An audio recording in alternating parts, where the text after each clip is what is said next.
Welcome back to the channel, 361 fam. Today we're going to go over something that I've been meaning to go over for a while. This is kind of a different style of video, of course, recorded on my phone, Samsung Galaxy Note 20.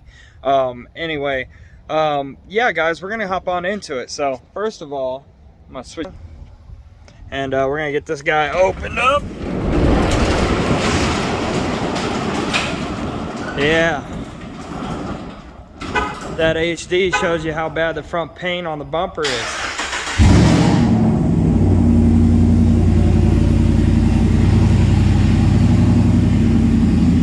All right, let's get this guy pulled out. Let's go over a few things real quick.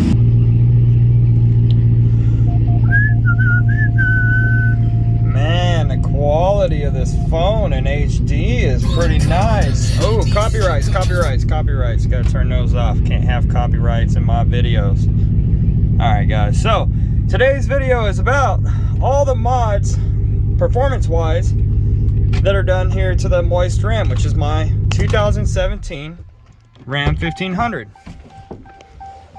If you're new to the channel, this is my 2017 Ram 1500, nicknamed the Moist Ram.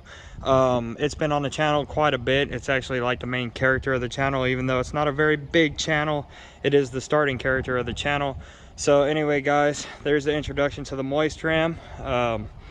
So let's go over this stuff, okay? So as far as mods go, and the truck's not in the cleanest condition. Of course, it was used for daily use for a long time, up until work got a little bit more steady, things got a little bit more better in life, and I've been able to actually keep this truck parked a little bit more often. So now I kind of want to work on getting this thing a little bit more well-rounded, cleaned up, show-worthy, I guess. But I've been asked several times in videos, what kind of performance mods do I have done to my truck? And the reason why I'm making this video, it's going to be kind of like a filler video for another video I was trying to get out. But we're trying to get this truck to the track next week.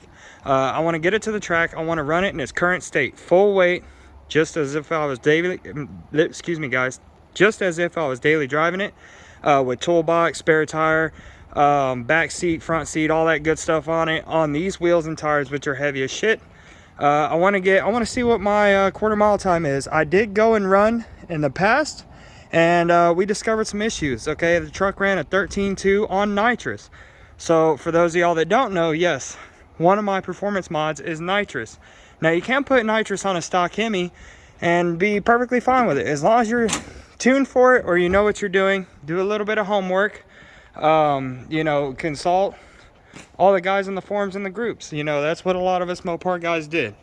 So the bottle is just slapped in there loosely. It's not even hooked up, but it's not going anywhere. I'll hook it up on track day, but for right now the bottle's filled, ready to go for track day. Now I'm running a wet shot kit on a 125 horsepower jet setup. Now it's been kind of leaned out a little bit to get the AFRs to run right, because I'm watching AFRs now, which I wasn't before. But yeah, so it's set up for the 125 shot. It's a little bit leaned out, like I said. There we go, that's better. So it's a little bit leaned out, that way I can get the right AFRs to be running nitrous. Do your homework guys on running nitrous. So yes, this truck is on nitrous. Now before you get all freaked out, it is still a stock block, stock head, stock internal Hemi Ram 1500. There has nothing been done internally to this truck. There's nothing been done to the trans or the rear end. I'm at 72,000 miles. I've gone through 40 bottles of nitrous and zero problems, guys, zero problems. So one of the things I do is I run AMSOIL religiously. AMSOIL has been treating me right on this one. I don't even really have a Hemi tick problem, but you know, there's that. Okay, mods list. Let's go ahead and get into the mods list now.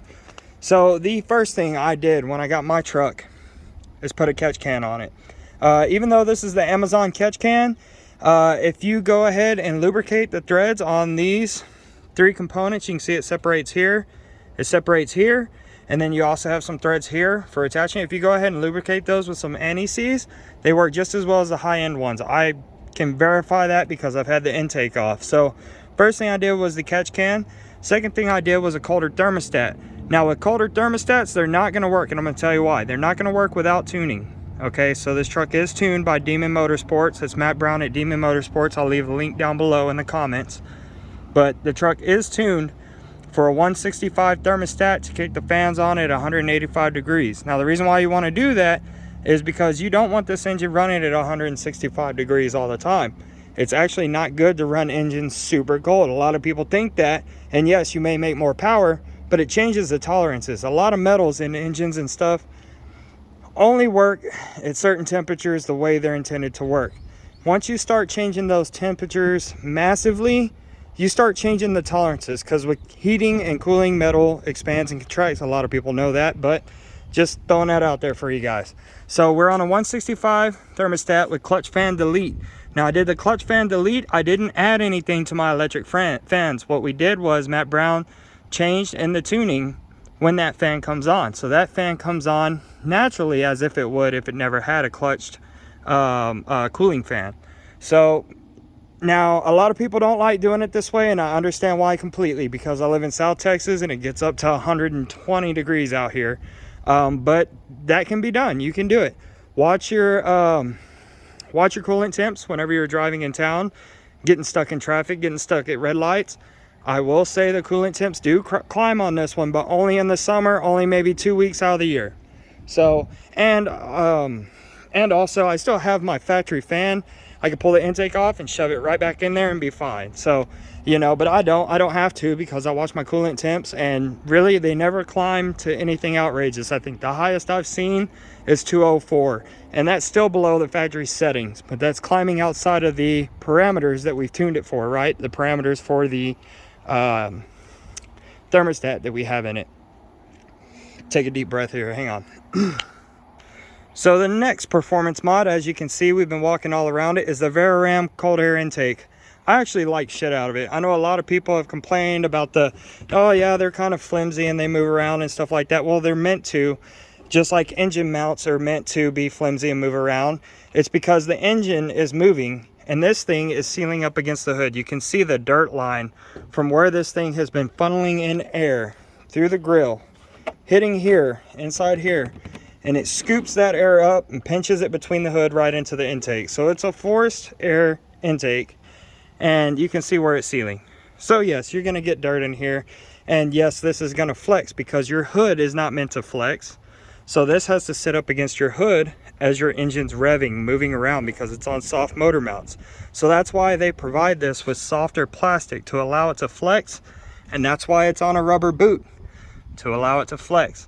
That's what that's all about. It's to keep the seal tight, keep the best air you can keep going in there, keep this thing cleaned religiously, make sure it's nice and snug, and you won't have any problems. I could open it up. I don't have time to, but I could open it up right now. I promise there's no dirt inside there, because I religiously make sure that thing's sealed properly. So far we've gone over the fact that I'm running nitrous. We know that. To do the nitrous, I had to step the plugs down to 2 steps colder, because I'm doing a 125 shot. We also want to be safer. I'm tuned. I got the catch can. I got the thermostat. I got the clutch fan covered. Next thing I got to cover is the intake. The intake looks bone stock for most of us, and it is bone stock, but the intake has been ported, and this is just recently. This was actually put on right before I raced the TRX, and I actually hadn't had a tune for it. Hadn't got the tune revised at all for that intake, so that intake's ported. So I'm actually flowing a little bit more air into the cylinder heads. It's a stock 5.7 Hemi intake. It's just been opened up. So as far as under the hood, that is everything that's been done to this truck. This truck is made on the dyno right at 500 wheel horsepower to the rear tires. And for some of y'all are like, well, the TRX video, you raced a 700 horsepower truck and kept up with it. Well, yeah, because the TRXs are rated at 700 to the crank. Mind you, these are rated at like 390 to the crank, okay? But with tuning, you could probably get that 390 to the rear tire. It just depends on the atmosphere, the climates, the conditions. There's a lot of varying factors, and there's a lot of varying factors in drag racing as well. That's why when you see a truck that has 700 crank rated horsepower versus a truck that has 390 plus the add-ons and stuff, you see them race and you see them that tight together. Well, that's 1, gear ratio, 2, transmission, 3 tire ratio versus gear ratio versus curb weight.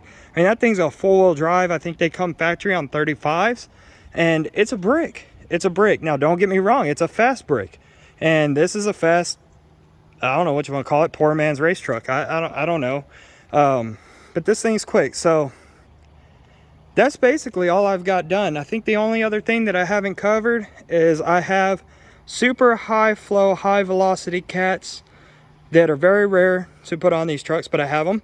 Have, you know, dual super high flow cats, and then I have the single exit exhaust cutout, high flow, emission safe exhaust cutout on there, which bypasses the muffler and stuff, everything in the back, which is optional because it's electronic. So we've got that covered. That's all the performance mods as far as performance. One thing I did for better traction was I went ahead and went with the Inez lower control arm relocation kit. That helped me a lot off of the line. That helped me plant that power to the rear tire. And then I also went with some adjustable shocks. Like, I got my hand dirty. I went with some adjustable shocks, which are actually Rancho 9900 series, which I'm kind of regretting because they don't have a whole lot of travel. They're made for stock ride height, but I do like these because I can stiffen it up or I can soften it up, and it was a real cheap set I could get my hands on. But that's it, guys. Performance wise, I literally still have the stock shutters hooked up and installed. I'd like to delete those pretty soon. I might delete those before we go to the track this next time, but that's it. I mean, that is it. Full on, full out, that is it. So we got performance wise, I'm gonna go over it one last time before I end this video. Performance wise, this truck held up with a 2020 TRX, fought its own, and actually I believe it's a lot faster. We're gonna find out because I'm going to the track next week. I'm gonna drop one video in between the track video, maybe 2 videos in between the track video, but there is a track video coming up, guys, so keep your eyes peeled for that. Track video is coming up. We're gonna have this thing running on nitrous.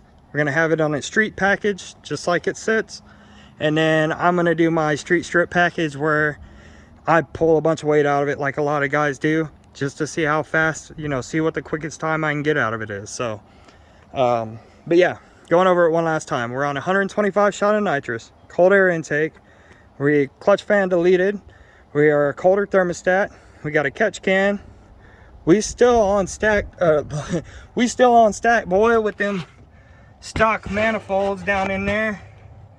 Still on stock manifolds. You can see those actually high velocity cats that I got installed. You can see those in between all that dirtiness, that super high velocity cat. So we got the high velocity cat mod. The intake manifold, actually we'll go with the intake manifold being ported. The intake, yeah, the intake box plenum. No, that's plenum down there. The damn cold air intake is a cold air intake. It's actually scooping all that air in. And that is it. Really basic mods. Didn't cost me a whole lot of money. This truck makes proven 500 horsepower. For this truck to keep up with that TRX being a 700 horsepower crank horsepower truck, and you got to think about it too. That's why people with drag racing get so serious, is because 700 horsepower doesn't mean jack squat when you can race it with a 500 horsepower truck that weighs less and beat it or be better than it. I will say, in the TRX's defense, that thing still got factory warranty. This thing right here, if it blows up on me tomorrow, it's coming out of pocket. And the interior is stupid nice on those things. They are some really nice trucks. Don't get me wrong, I really like my custom look. This is me, you know, this is my personality summed up in a rig. So anyway, guys, that's it for today's video. Just wanted to go over the mods. I had a lot of people asking me what all I have done to the moist ram, and I never really covered it all. So that's it. Subscribe and share. Get the comments and get the notifications on. Leave me a comment down below if you want to hear of any other videos. Leave me a comment down below if you want to see any other videos. I'm planning on doing more videos like this where I just respond to y'all's guys' questions. I hope you enjoyed this video. I hope you enjoyed checking the truck out with me and going over all the mods. I know a lot of y'all been asking for quite some time what all is done to the truck. It's still on stock cam, but it's not going to be on stock cam for long, actually. Once we get done with the track stuff, I'm camming the Ram, guys. So Anyway, also shout out to Boosted Boys. I'm sweaty as hell. It is hot out here. It's like 90 something degrees. But shout out to my guys over at Boosted Boys, man, for getting 1 million subs.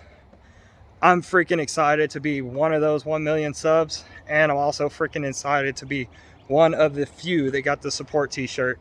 If you guys haven't gotten that t-shirt, try to get over there and get it. They're most likely sold out by now. But anyway, guys, that's it for today's video. I hope you enjoyed it. We'll catch you next time. Rep 361 Texas, we're out.